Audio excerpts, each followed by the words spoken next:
Chers auditeurs, vous êtes à l'écoute des messages de la bonne nouvelle de Jésus transmis à travers les prédications de l'Église adventiste du 7e jour, Église africaine francophone de Bruxelles.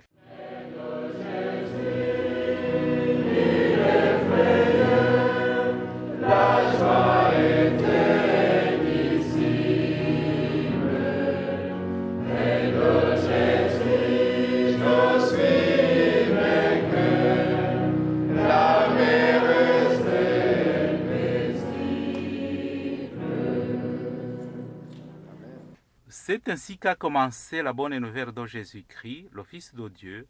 C'est là ce qui est écrit dans le livre du prophète Ésaïe. J'enverrai mon messager devant toi, il te préparera le chemin. On entend la voix de quelqu'un qui crie dans le désert. Préparez le chemin pour le Seigneur, faites-lui des sentiers droits. Marc chapitre 1, verset 1 à 3. Itangiro ry'ubutumwa bwiza bwa Yesu Kristo, umwana w'Imana. Nk'uko byanditswe n'umuhanuzi Yesaya, ngo nuko ndenda gutuma integuza yanjye mbere yawe, izatunganya inzira yawe. Ijwi ry'urangurira mu butayu, ati nimutunganye inzira z'Uwiteka, mugorore inzira ze. Mariko igice cya mbere, umurongo wa mbere kugeza ku wa gatatu.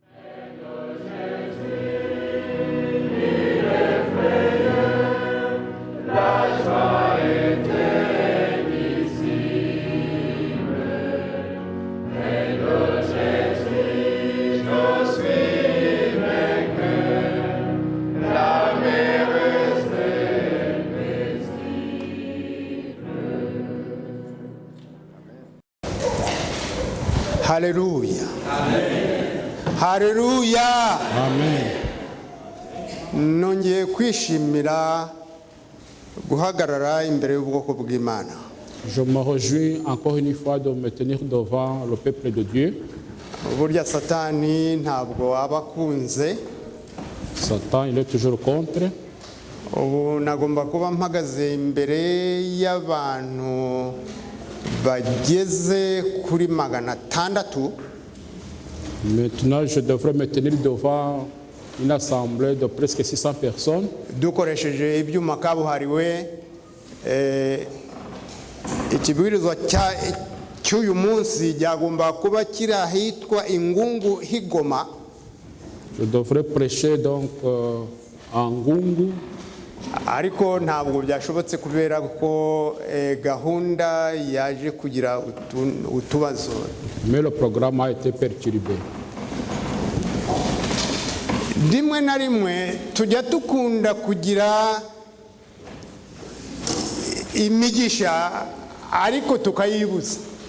Quelquefois, nous devrions recevoir des bénédictions, mais nous les ratons. Kwibuza amahirwe ukifuza no kuyabuza abandi. Quelquefois, nous nous privons des bénédictions et nous faisons à ce que les autres en soient privés. Kwibuza iki? Wabona amahirwe utayafite ukifuza ko n'abandi bagenza bate. Quand tu vois que tu n'es pas un privilège quelconque, tu souhaites aux autres de ne pas en avoir.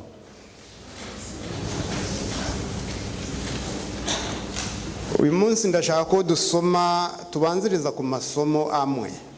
Nous allons commencer par lire certains versets bibliques. Kandi nkasaba abafite mushakira abasomyi bafite za mikoro hafi mu bampere amasomo ansomere muri Matayo 23:13. Matthieu 23, verset 13. Ubushize ubwo nari hano nabajije abantu bitwaje za Bibiliya zabo, ndagira ngo nongere ngire gutyo ufite Bibiliya uyizamure turebe. Celui qui a sa Bible, il peut la mettre debout. Ufite smartphone wowe uyirikire hasi, ariko ufite Bibiliya izamure. Celui qui a la Bible, il peut la montrer, et non celui qui a son GSM, la Bible du GSM. Kuko iyi Bibiliya ifite uri hariya mu muhanda ugenda ishobora gutuma n'ibyo washobora gukora utabikora. Parce que si tu as son livre, il peut t'empêcher de faire ce que tu pouvais faire. ariko iyo ufite aga smartphone ninde wakumenya se kuwe wari mu Bibiliya kata. Mais si tu as un smartphone dans ta poche, on ne peut pas t'identifier. Uzarebe iyo uri muri metro ugenda cyangwa muri train. Il faudra observer quand tu seras dans le train ou métro. Ukarambura Bibiliya ugatangira gusoma. Et quand tu vas ouvrir ta Bible pour la lire, Ben sinzi niyo byarabayeho ariko benshi mu bari bafite ibiganiro bitajyanye n'ukuri ruhande rwawe batangira kwikanga bagasa naho babigunnye. et beaucoup de personnes qui sont autour de toi, qui sont dans les conversations frivoles, quelquefois peuvent s'arrêter. Hari n'abanyarwandakazi twigeze kujyana muri train noneho nari mbicaye iruhande barangura bati ntabwo twari tuzi ko twajwemo. Je me déplaçais dans le train, j'étais tout près des Rwandaises. À un moment donné, elles m'ont dit qu'elles m'avaient trouvé comme un infiltré. Bahagurukaho nari nicaye bajya kwicara hirya mu gakwe kabo. Elles se sont levées pour aller s'asseoir dans un autre coin. Iyo mbabwira bashiki banjye babyeyi ni nyabuna komera kuri Bibiliya nuko nzi impamvu. Quand je vous dis il faut toujours avoir ce livre, je sais pourquoi. Wahageze nsomere muri Matayo 23 murongo wa 13. Donc celui qui a déjà le verset Matthieu 23 verset 13. Soma. Ariko mwebwe banditsi n'abafarisayo mwandyarya muzabona ishyano kuko mwugarira ubwami bwo mu ijuru ngo abantu batabwinjiramo namwe ubwanyu ntimubwinjiremo kandi n'abashaka kwinjiramo ntimubakundire. Namwe ubwanyu ntimugenze mute? N'abashaka kubwinjiramo ntimugenze mute? Et vous n'essayez pas entrer ceux qui veulent entrer. Ndagira ngo amasomo muyafate mu mutwe ukire mu bitekerezo. Je voudrais que vous puissiez mettre ces versets dans vos pensées. Nsomera yindi somo riri mu byakozwe n'intumwa 3 murongo wa 4. Actes des apôtres chapitre 3 verset 4. Nta wahabonye vuba 3 murongo wa 4. Muri abadivantisi basoma mu Actes des apôtres chapitre 3 verset 4. Petero na Yohana baramutumbira. Petero arababwira ati uturebe. Petero na Yohana baramutumbira noneho Petero aramubwira ati ugenze ute? Uturebe. Ugenze ute?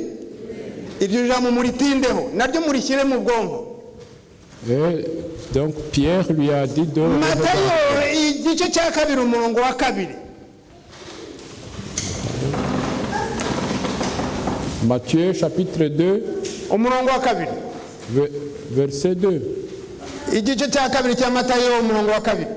Matthieu chapitre 2 verset 2.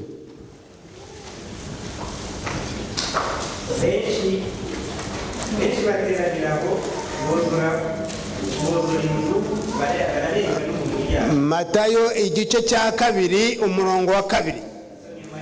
Matayo 2 umurongo wa 2. Nuko rwose niko nshaka ko musoma gutyo. Nari nshaka kubumva kugira ngo numve ko tujyana. Umwami w'Abayuda wavutse ari hehe? Ko twabonye inyenyeri ye turi hehe? Iburasirazuba none tukaba tuje kumuramya. Matayo igice cya 2 umurongo wa 4.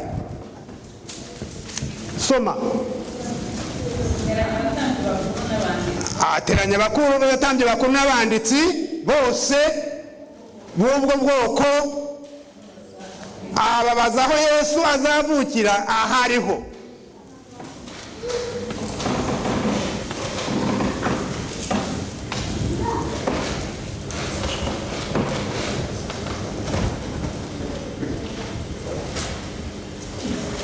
Niturangiza twitonde tugende dusange tujye mu byakozwe n'intumwa igice cya 3 umurongo wa 25. Aho ngaho umwana yahasomye ni naho ruzingingata, ni naho ryo tugiye kwigaho. Actes chapitre 3, verset 25. Namwe mwagezeyo,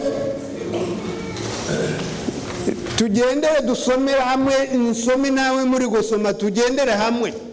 Namwe muri abana b'abahanuzi kandi muri ab'isezerano Imana yasezeranye na ba sekuruza wanyu, ibwira Aburahamu iti mu rubyaro rwawe nimo imiryango yose yo mu isi izahebwa iki?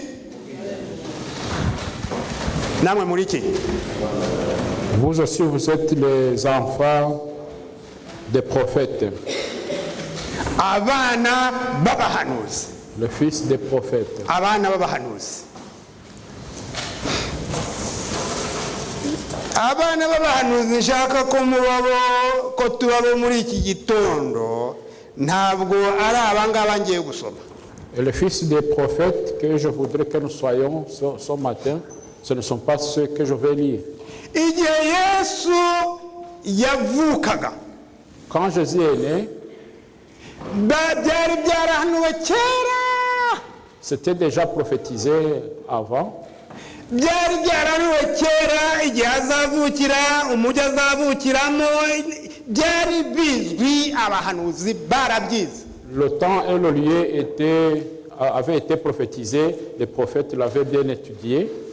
Ariko igihe cyarageze, mais le moment fut venu. Uko imyaka ishira indi gatinda, au fur et à mesure que les années se succédaient, barabyiga babigira tereriyo, biba indirimbo ya buri munsi, barabikerenza. Donc ils ont appris cette prophétie et c'est devenu une routine de chaque jour. Abana b'abahanuzi, les fils des prophètes. Kugeza igihe bari abanyabwenge baje babonye inyenyeri bagera i Yerusalemu. Jusqu'à ce que les mages de l'Orient, conduits par l'étoile, baraza bageze muri kapitali, baravuga bati nimuturangire ari hehe Yesu, ari hehe umwami, ari hehe umwami wavutse ko tuje kumurama. Lorsque les mages sont arrivés à Jérusalem, ils ont posé la question aux scribes et pharisiens où était le roi d'Israël qui était né parce qu'il venait l'adorer. Umwami bimuhagarika umutima. Et le roi a été inquiet. Kuko yavuga ati uyu mwami wundi ugiye kwima azankura ku ngoma. Parce qu'il craignait d'être détrôné par le nouveau roi qui était né. Abana b'abahanuzi ntabwo bigeze bamusobanura yuko ubwami bwe atari ubw'isi ahubwo ari ubw'iwacu. Les fils des prophètes ne leur ont pas expliqué que ce royaume, ce n'est pas un royaume terrestre, mais un royaume céleste. Iyo baza kugira inshingano yabo bakamusobanurira bati ubwami bwe ntabwo ari ubwaha hasi ahubwo ni ubutazahanguka, si ubwawe, ntabwo abana b'imfura benshi, ntabwo igihugu kiba cyaracuze umuborogo. Si les fils des prophètes avaient bien expliqué au roi que le royaume du roi d'Israël qui était né, il ne venait pas pour occuper le royaume terrestre, les familles dans tout Israël n'auraient pas perdu leurs premiers enfants. Ndatekereza abana b'abahanuzi icyo gihe amaraso yabagiyeho, abana b'imfura bapfuye kuva ku mwaka kuzageza ku myaka ngari, kuva ku ruhinja rwavutse agereranyije igihe bamubwiriye ayo maraso yose. Ndatekereza ndibaza abana b'abahanuzi b'icyo gihe aho bazaya kwisa. Donc je me pose la question, le sang coulé qui a été versé par la mort des premiers-nés, d'une tranche c'était de 0 à 2, entre 1 jour et 2 ans je crois, qui sont péris lors de cette histoire de la naissance du roi d'Israël. Abana b'abahanuzi, les fils des prophètes. ntabwo Satani burya amayeri yesa y'uyu munsi n'aya kera ariko namwe yakoresheje ejo n'uyu munsi azayakoresha kandi agenda ahindagura buhoro buhoro. Donc les plans, les stratagèmes de Satan sont toujours les mêmes, mais il les change du jour au lendemain. Tugende mu rwa kabiri rw'abami. Alors dans 2 rois, rwa kabiri rw'abami igice cya kabiri, 2 rois chapitre 2, ni igitekerezo cyiza muzi ndetse si kuko Bibiliya yavuze ngo natwe turi iki? 2 rois chapitre 2, ngo natwe turi iki? la Bible a dit que nous aussi nous sommes les fils des prophètes.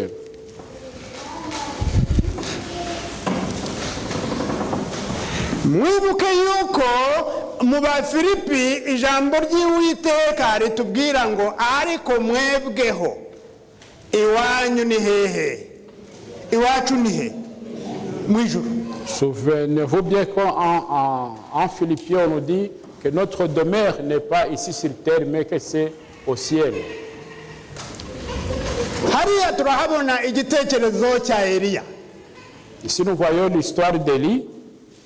Umuntu wari umwana yabaye umwana w'umuhanuzi, aba umuhanuzi akomera ku nshingano kugeza igihe Imana imurebye iravuga iti uyu ndamwishime iramwimura. Donc il a été un fils d'un prophète, il fut lui-même prophète, il a accompli sa mission jusqu'à ce que Dieu a pris plaisir envers lui et il l'a enlevé au ciel. Yari afite umugaragu we Elisa. Il avait un serviteur qui s'appelait Élisée. Elisa nawe yari umwana w'umuhanuzi. Élisée aussi, il était un fils d'un prophète. Yari yariganye n'abandi. Il avait étudié avec les autres. Amaze gutorwa yagiye mu ishuri nka ry'abana b'abahanuzi. Lorsqu'il fut élu, il est allé étudier. Maze arabitegereza yitegereza uko bakora. Il a observé comment les prophètes agissaient. Ariko yari amaze kumutora aragenda yitegereza imico ye. Lorsque Élie l'a choisi, Élisée observait de près le caractère d'Élie. Maze igihe yari agiye kwimurwa agiye kujyanwa mu ijuru. Lorsque Élie allait être enlevé au ciel, Eliya aramubwira ati Uwiteka antumye i Yeriko. Élie lui a dit, le Seigneur m'envoie à Jéricho. Undi ati no ntabwo turajyana ntabwo ngusiga. Élisée a dit, je ne resterai pas, on ira ensemble. Eliya yashakaga kuba ahari ahantu ha wenyine kugira ngo yicarane n'Imana ye yumve yuko ashyitse. Élie voulait peut-être se mettre en quarantaine pour communier avec son Dieu. Ariko Elisa aramubwira ati nkurahiye Uwiteka uhoraho ubugingo bwawe sinsigara. Mais Élisée lui a dit, je jure l'Éternel que je ne vais pas rester ici. Iyo dusomye ku murongo wa kabiri w'igice cya kabiri cy'abami ba kabiri dusanga ngo Eliya abwira Elisa ati ndakwinginze sigara hano kuko Uwiteka ntumye i Beteli. Elisa aramusubiza ati Eliya aramusubiza ati nkurahiye Uwiteka uhoraho n'ubugingo bwawe sinsigara. Donc Élie dit à Élisée, reste ici, je te prie, car l'Éternel m'envoie jusqu'à Bethel. Élisée répondit, l'Éternel est vivant et ton âme est vivante. Je ne te quitterai point. Sinsigara. Je ne vais pas. Nuko baramanuka bajya i Beteli. Ils descendirent donc à Bethel. Bageze i Beteli, bagezeyo umurongo wa gatatu nshaka ko mwansomera. Le 3e verset, lorsqu'ils sont arrivés à Bethel, vous pouvez le lire. Nsomera gira vuba.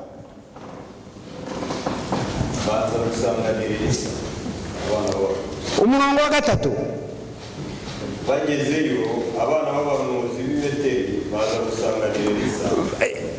ndagira ngo genda bagezeyo bageze i Beteli haza iki abana b'abahanuzi baza gusanganira Elisa baramubabwira bati aho uzi ko uyu munsi Uwiteka agiye kugukuraho shobuja.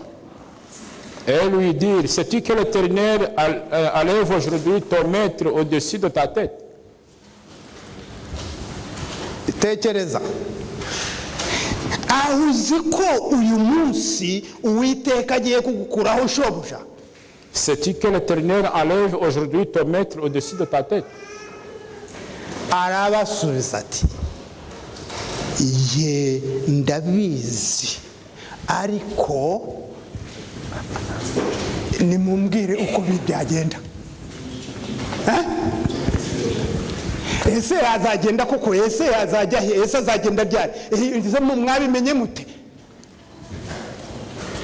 Abana b'abahanuzi. Donc le fils des prophètes. Abana b'abahanuzi.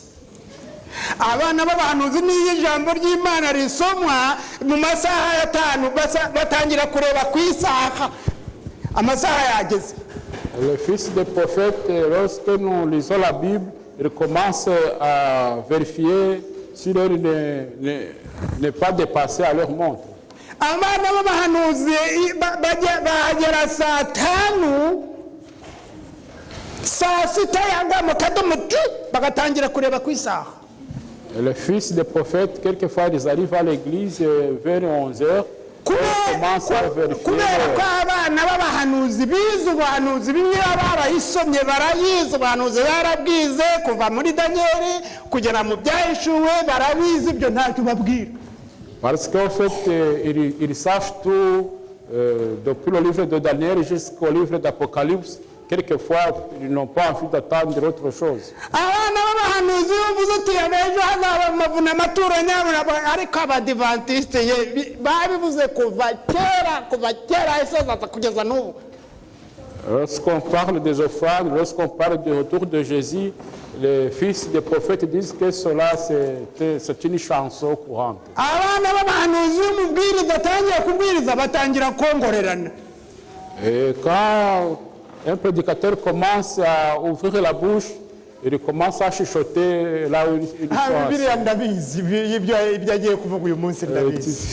ce qu'il va dire, je sais. On l'a déjà lu maintes fois le passage.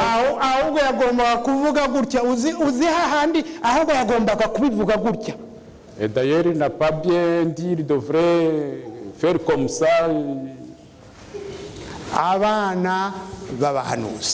Le fils des prophètes. Reka noneho mvuge ku bana b'abahanuzi mvuga ni abana b'abadivantiste kuko abadivantiste nibo bafite umwuka w'iki Maintenant, je vais utiliser le langage adventiste parce que ce sont seulement les adventistes qui ont l'esprit de prophétie. Nibaza impamvu bariya bana b'abahanuzi batigeze bakurikira Eliya na Elisa ahubwo bahagaze bakavuga ati wari uzi ko shobuja agiye kukuvanwaho maze barangije barigendera. Donc eux, je me pose la question pourquoi ils n'ont pas suivi Élie, mais tout simplement ils se sont adressés à Élisée pour lui dire que son maître allait être enlevé et ils sont partis. Élisée leur a répondu, je le sais donc, taisez-vous. Turi mu rusengero ariko waruzi ko ndabizi ceceka kuko ndi kumwe na Kristo. Donc tout ce qu'on devrait chuchoter, on devrait dire tais-toi, moi je suis avec Christ. Wabonye ibyo kanaka yaje yambaye ikibwiriza ate wabonye ibyo takanaka yambaye wabonye inkweto ndabizi ariko ceceka ndi kumwe na Kristo. Donc on commence à dire de futilité, il faut dire tais-toi, moi je suis avec Christ. Uzikuriye kwa kanaka no mu rugo ne nahe uziko wa mundi byambwiye madai baje ndabizi ariko ceceka mu rusengero. Donc on devrait être silencieux, ne pas prêter oreille au bavardage ou aux gens qui nous abana racontent des histoires. b'abahanuzi Le fils des prophètes. abana b'abahanuzi bageraho ijambo ry'imana bakarikerensa ukagira ngo wabareba imbere bari kumwe n'abandi ntushobore kuba bahuranye. Donc les gens qui prennent la parole de Dieu pour quelque chose de simple.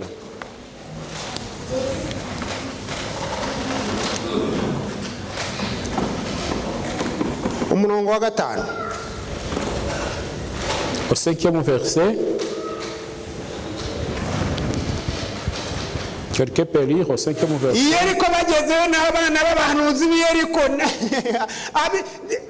byarana ab'i Beteli nabo nibura b'Yeriko bagombaga kuvuga bati Yeriko ubundi ko yari yararimbutse babizi ko yigeze kurimbuka ariko abandi abana b'abahanuzi bagera i Yeriko bageze naho abana b'abahanuzi baravugira bati wari uzi ko shobuja uyu munsi Uwiteka agiye kumugukuraho barabasubiza ati yenda biza ariko nimuceceke. Donc arrivé à Jéricho, les fils des prophètes lui ont encore dit une fois que son maître allait être enlevé. Abana b'abahanuzi iyo bigeze mu makuba, iyo bigeze kuri Yorodani aho ntibongera no kuvuga, iyo bigeze no mu gushaka kubaka inzu y'Imana ntibavuga, iyo bageze mu matara ntibavuga, barahagarara bakitegera. Reka urebe uriya murongo ukurikiyeho. Eliya arongera amubwira ati ndakwinginze sigara hano kuko Uwiteka ntumye kuri Yorodani. Élie lui dit, reste ici, je te prie, car l'Éternel m'envoie au Jourdain. Hari akaririmbo uyu munsi twagombaga kukaririmbana n'abantu b'Igoma ariko karavuga ngo yewe Yorodani, yewe Yorodani, nimara kukwambuka ntabwo nza kwibuka, nzasiga imibabaro, n'imiruho yo mw'isi, ndukire mu gihugu Yerusalemu nshya. Ako karirimbo twarakaririmbaga kera hashize imyaka nk'icumi. On devrait chanter avec ce chant avec les gens de Goma, c'était un chant qu'on chantait autrefois. Yorodani mwiza uzabigenza ute? Comment tu feras lors du passage du Jourdain? Nawe aramusubiza ati ndakurahiye Uwiteka uhoraho n'ubugingo bwawe sinsigara muri Yorodani, turajyana. Il répondit, l'Éternel est vivant et ton âme vivante, je ne te quitterai point. Nuko barajyana bombi maze bakurikirwa n'abana b'abahanuzi 50 baragenda bahagarara kuraho babiri bagenda bate ntabwo bambukanye. Ils poursuivirent leur chemin à deux, mais ils ont été suivis par 50 fils des prophètes qui se sont arrêtés à distance où ils pouvaient les observer. Ils se sont arrêtés plus loin où ils pouvaient les observer. Bageze kuri Yorodani, Eliya yenda umwitero arawuzinga awukubitamo amazi yiyahuramo maze bambukira ahumutse. Donc au bord du Jourdain, Élie prit son manteau, le roula et en frappa les eaux qui se partagèrent ça et là, et ils passèrent tous les deux à sec.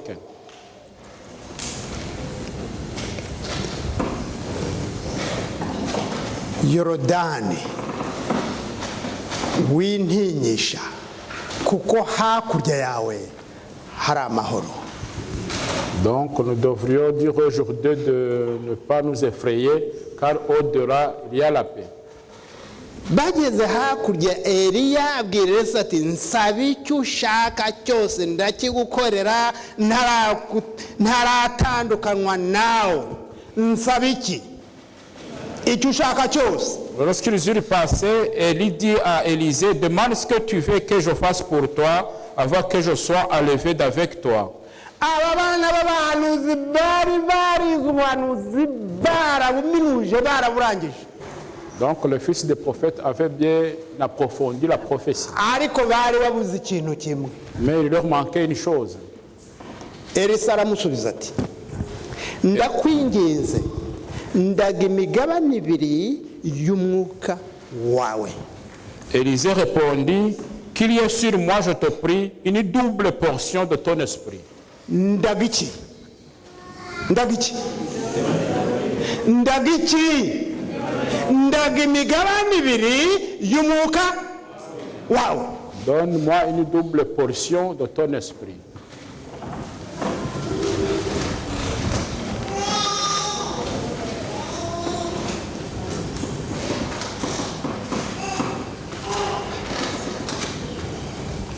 Eliya aramusubiza ati uransaba ikiruhije cyane, icyakora numbona nkigenza nte nkigukurwaho birakubera bityo, ariko nutambona siko biri bube.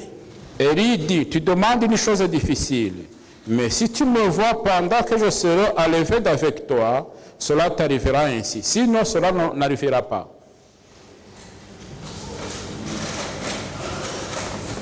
icyatumye Elisa abwira abana b'abahanuzi ati nimuceceke mwisakuriza mwumve ku matwi, yari azi icyo agambiriye kandi yari yakibonye.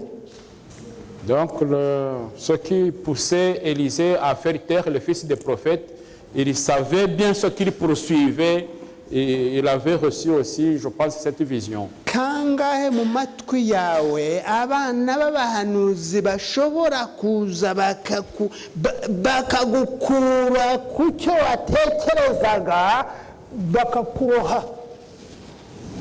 Combien de fois les fils des prophètes peuvent te pousser à quitter le vrai chemin? Niba ari Yorodani uzayambuka humura kuko Yesu arahari. Si c'est le Jourdain que tu dois traverser, tu vas le traverser parce que Jésus est là. Muri iki gihe giheruka abana b'Imana, Dans ces derniers jours, turenda kwambuka nous allons traverser le Jourdain turajya iwacu. et nous allons vers notre demeure céleste. nta gisibya, dufite assurance yuko iwacu aho tujya tuzagerayo byanga bikunda. Nous avons une ferme assurance que nous arriverons à destination. kuko Elisa Eliya akimubwira ati undebe, aramutumbira amagare, abona amagare azamuka yaka umuriro, maze akirenga amunagira umwitero, agira gutya arawufata. Donc il a contemplé vraiment la scène, il a vu les chaînes de feu venir du ciel pour la lever. Et lorsqu'il contemplait la scène, alors Élie lui a jeté le manteau qu'il possédait. Ndetse Elisa akibibona, Quand Élisée avait vu cela, amaze gutandukana nawe, quand il était séparé de lui, amaze kubona uwo mwitero yari yataye, et quand il avait entresemé le manteau qu'Élie uze avait, gusoma witegereze ngo yari yambaye awugenza ate, arawutanyagura. et il a déchiré le manteau qu'il portait. Wowe utanyaguye uwawe kangahe? Et combien de fois toi tu as déchiré ton manteau? Bucya ubatizwa, Le lendemain de ton baptême, hari ubwo wari wigera umwitero wari ufite wawe, wa mwenda wawe w'inyuma utanyagura kugira ngo wambare umwitero wa Kristo? est-ce que tu as déchiré ton ancien manteau pour porter le manteau du Christ? Kuko ntushobora kugera iyo ujya utawambaye. Tu ne pourras jamais atteindre la destination si tu ne portes Kuko pas ce manteau. ntushobora kugera iyo ujya utabyeretse n'abandi, utababwiye. Tu ne peux pas arriver à destination si tu ne parles pas même aux autres. Dufite igihugu cyacu, Nous avons notre pays, notre Cana céleste. kitari igihugu cy'iyi si. Ce n'est pas un pays de ce monde.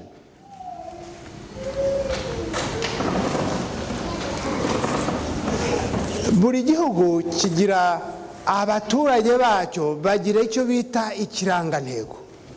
Donc les pays souvent ont quelque chose qu'on appelle emblème. Hari icyo bita rogo. Rogo y'abadivantiste sinzi mwajyaga mukunda kuyigira ariko ndagira ngo uriya mwana yishyirireho. Nous les adventistes aussi nous avons un logo, un signe. On demandera à la technique de le projeter, le logo adventiste. Buri abagenzi bajya mu gihugu buri gihe bagira rogo cyangwa se ikirangantego. Donc les voyageurs qui vont dans un pays quelconque ont toujours un emblème. Iyo dusomye mu byahishuwe Lorsque nous lisons dans Apocalypse, tuhabona yuko igihe abadivantiste bashingwaga bagombaga kuvuga ubutumwa bw'abamarayika bangahe? les adventistes avaient été appelés pour proclamer le message des 3 anges. Ubwo butumwa murabuzi. Et vous connaissez tous ce message. Ariko kuri iki gihe Satani arimo araduhugenza. Mais pour le moment, Satan fait à ce que nous soyons distraits. Ndetse ubutumwa benshi twabuvuyeho kera twishushanyije n'abisi. Ainsi, la plupart de nous ne sommes même plus enracinés dans ce message. Ntabwo Nous sommes tuzi ko conformes au monde. dufite iwacu, ntabwo tuzi ko dufite ibendera rituranga, Nous ne savons pas que nous avons même notre drapeau. ntabwo notre emblème. tuzi ko dufite n'indirimbo tugomba kuririmba ariyo y'ubutumwa bw'abamarayika bangahe? Que nous avons un chant que nous devons chanter, qui est le message des 3 anges. Hari umuhanzi indirimbo nigeze kumva Il y a un compositeur qui a chanté un chant. mu bwonko ndayitekereza Et quand je réfléchis sur le chant, nsanga ikubiyemo ubutumwa bw'abamarayika batatu. et son chant renfermait le message des 3 anges. Ndagira ngo muri iki gitondo kigiye kuba igicamunsi iyi ndirimbo yongere isubirwamo wongere uyumve ikubere imune nasiyonari y'igihugu ugendamo. Je voudrais que ce chant encore puisse être, qu'on nous le fasse attendre pour qu'on puisse le disposer comme étant notre hymne national du pays vers lequel nous Uwo muririmbyi yaravuze ati hari Imana nkuru. Le compositeur l'a dit, il y a un Dieu grand. Niyo yaremye ibintu byose. C'est celui-là qui a créé toutes choses. Mu gihe ab'isi hano bavuga ko nta Mana ibaho, waravuga ati hari iki? Là où les Hari gens iki? de ce monde qui n'existe pas de Dieu, mais lui, il y a un grand Dieu. Ibyo biri mu butumwa bw'abamarayika batatu. Hari iki? Hari Imana nkuru.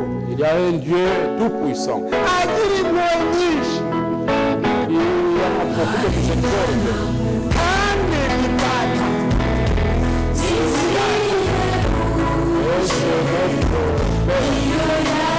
Maze murabyo iyaremye isi n'ijuru niyo nyambuga n'amasoko kandi baravuga ati amahanga yose indimi zose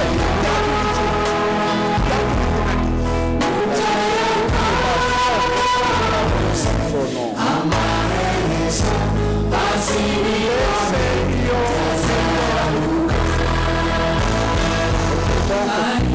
Travail.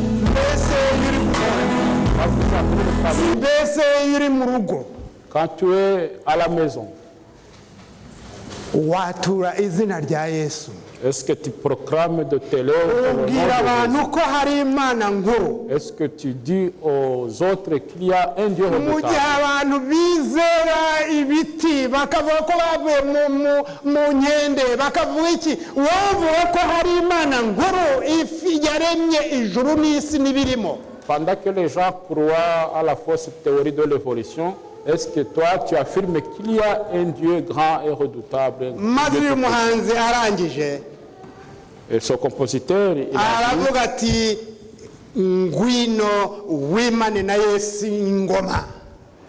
Viens pour hériter le royaume ternaire. ngwino wimane na yesu ingoma.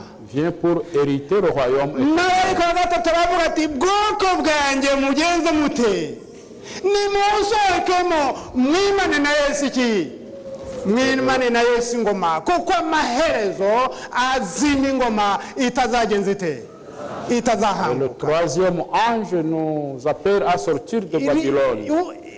kugira ngo wumve iyo Il ndirimbo héritera buhoro. un royaume éternel, inébranlable. iyo Je demande à la technique de le faire écouter son chant. kugira ngo nyabuna ni we umuhanuzi wa wundi w'ipeteri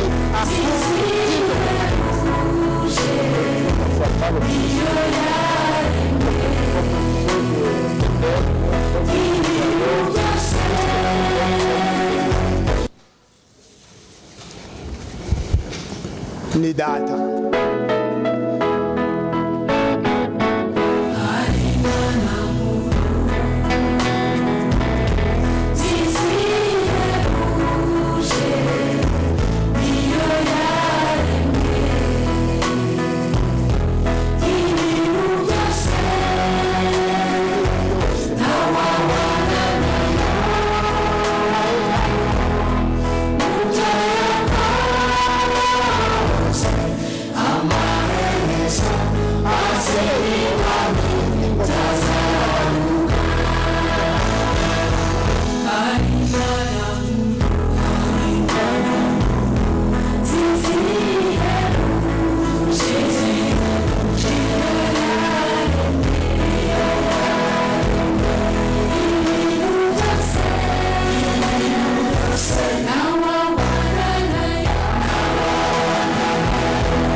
ubutumwa bw'abadivantisiti bwari bugitangira, au début donc du message adventiste, umugabo umwe wari umusirikari muri Amerika yashatse kudemisiyona kugira ngo yirondorere mu butumwa. un certain homme qui était militaire aux États-Unis a voulu démissionner de son travail pour se consacrer à l'œuvre. Maze igihe yandika urwandiko ingabo umukuru w'ingabo aramwangira. Et quand il avait demandé, le chef militaire a refusé. Kuko yari yamaramaje aragenda ajya imbere y'umuharuro wo kwa perezida amara icyumweru. Donc comme il était déterminé, il est parti devant l'entrée du palais présidentiel. Nuko abagarde cyangwa abashinzwe banga ko yinjira, baravuga ati ndashaka kubonana na perezida wa repubulika. Les gardes de corps ne l'ont pas permis d'entrer, alors lui il a insisté pour dire qu'il voulait rencontrer. Baramwangira ndetse baramuhutaza bati genda, aranga aravuga ati nzava hari uko mubonye. Ils l'ont repoussé, lui aussi il est resté, il a dit moi je vais quitter ce lieu après l'avoir rencontré. Aho hari akana gatoya k'agahungu kaza kuhagera kabona uwo mugabo buri gihe uhora yicaye aho. Il y avait un petit enfant qui avait vu le monsieur qui était toujours là, assis là-bas. Noneho karamubaza kati wa mugabo we bite ko uhora wicaye hano buri gihe. Alors le petit enfant lui a demandé pourquoi est-ce que je te vois toujours assis ici chaque jour. Nuko umugabo aragafata nimuwe arakabwira ati nshaka kubonana na perezida n'umukuru w'igihugu ariko barambujije. Alors le monsieur a dit à ce petit enfant, je voudrais me rencontrer avec le président, mais ces gardes de corps n'ont pas fait ce que je puisse le raconter. Le petit enfant lui a demandé pourquoi est-ce qu'il voulait le rencontrer.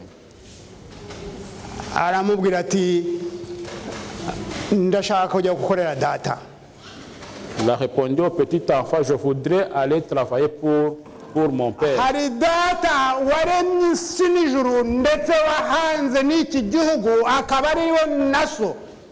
Il a dit au petit enfant, il y a un père qui a créé cette nation et c'est le même ton père.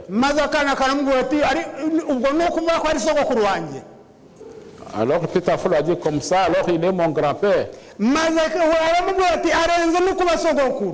Alors il lui a dit, il dépasse même cette grandeur d'être ton grand-père. Alors le petit enfant lui a pris son bras. Il a passé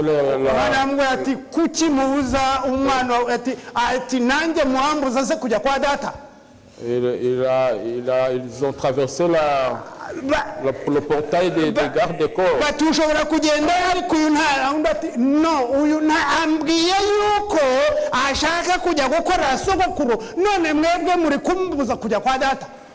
Alors le petit enfant a dit, il l'a défendu en disant, il m'a dit qu'il va travailler pour mon grand-père et vous m'empêchez d'aller chez mon père. Alors ils ont fouillé le monsieur, il n'avait pas d'armes.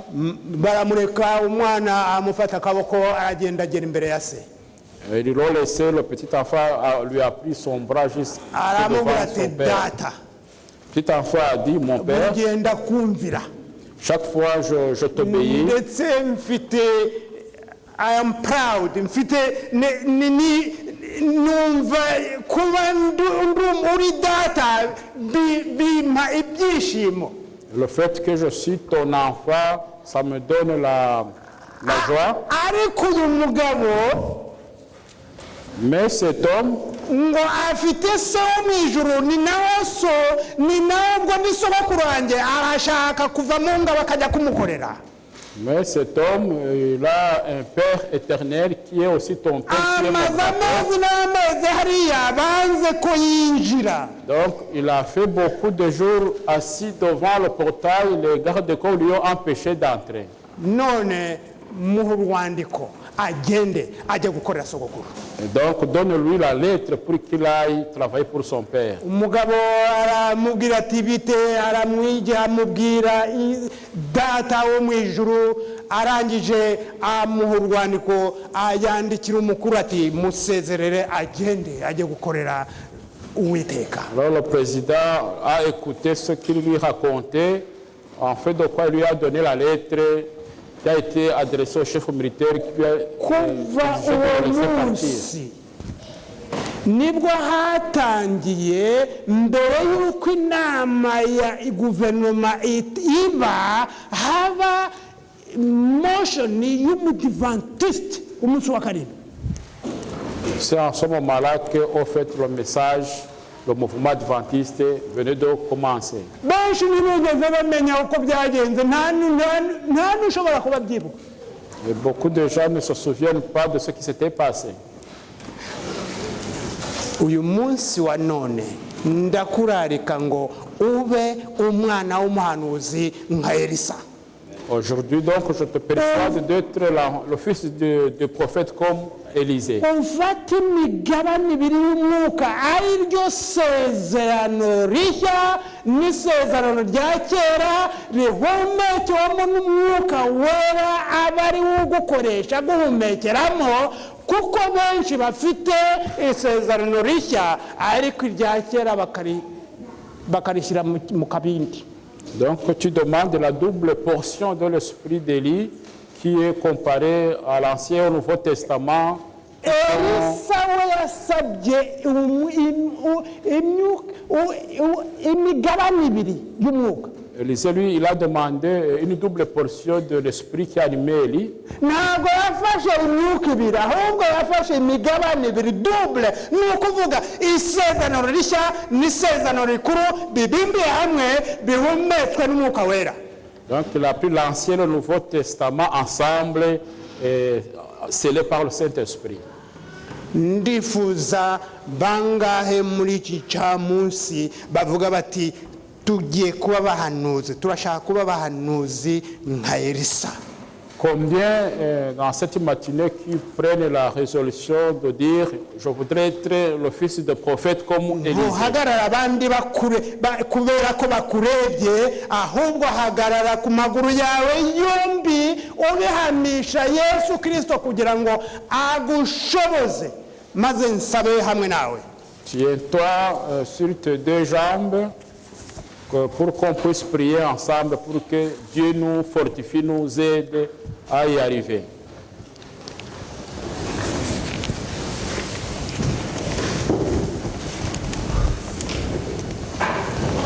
Uwiteka Mana y'icyubahiro, Éternel notre Dieu de gloire, mugabo w'amahanga, le chef d'armée, ni wowe waremye isi n'ijuru n'ibiyuzuye. c'est toi qui as créé le ciel et tout ce qui existe. Waturemye ku ishusho yawe. Tu nous as créés à ton image. Nubwo umwanzi Satani ayayisibanganya, ntabwo bishoboka yuko atazi imitima yacu. Même si Satan peut être amené à le détériorer, il ne pourra pas y arriver parce qu'il ne connaît pas nos cœurs. Nubwo Yorodani yasuma, Même si il peut y avoir des soulèvements d'eau dans le Jourdain. n'ibikangisho bye waratsinze ku musaraba. Ce sont des craintes de l'ennemi. Tu as vaincu à la croix. Uturinde kuba abahanuzi b'ibeteri barengera hirya hiherere, ahubwo duhe kwambukana na Eliya Yorodani. Et aide-nous à ne pas être des fils de prophètes comme ceux de Bethel. Kugira ngo Aide-nous pour que nous puissions traverser le Jourdain avec Élisée. kugira ngo twamamaze ishimwe ryawe Pour que nous puissions proclamer ta gloire mu mico yacu, dans nos caractères, mu myifato yacu, dans nos habitudes, aho dukora, partout où nous travaillons, mu ngo zacu, dans nos ménages. maze ubwo uzaba utungutse ku bicu tuzishimane kwimana nawe ingoma. Lorsque tu apparaîtras au nuage, que nous puissions nous réjouir. Nsaba mpendahenda kugira ngo buri wese yaje hano atware indirimbo yubahiriza igihugu cyacu.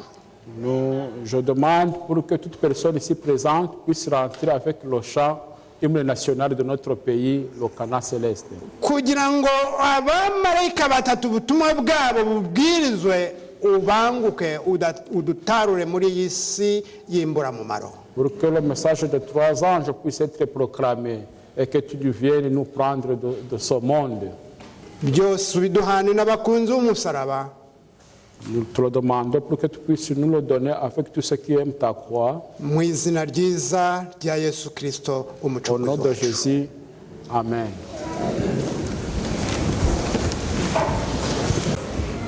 Mana y'urukundo, mana ihebuje, Éternel, notre Dieu céleste, Dieu d'amour,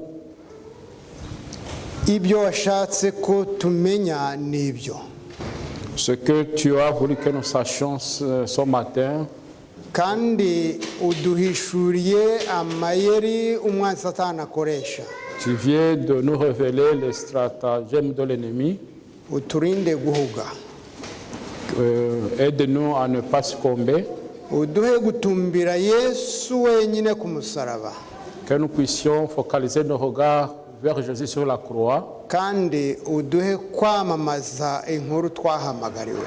Aide-nous à proclamer le message que tu nous as confié, kugira ngo iyi si isarurwe, pour qu'il puisse y avoir une récolte dans ce monde. udusezerere amahoro, Donne-nous la paix, uduhe umugisha wawe, donne-nous ta bénédiction, kandi nubikunda ukabishaka tuzongere kubonana tugihumeka. en fonction de ta volonté, que nous puissions encore nous retrouver sains et saufs. imigisha utangira ubuntu iduhane n'abakunzi b'umusaraba, Que tu déverses tes bénédictions de ta grâce sur nous avec ceux qui aiment ta croix. kuko tubyambaje mu izina rya Kristo umucunguzi Nous wacu. te le prions au nom de Jésus-Christ, notre Sauveur. Amen.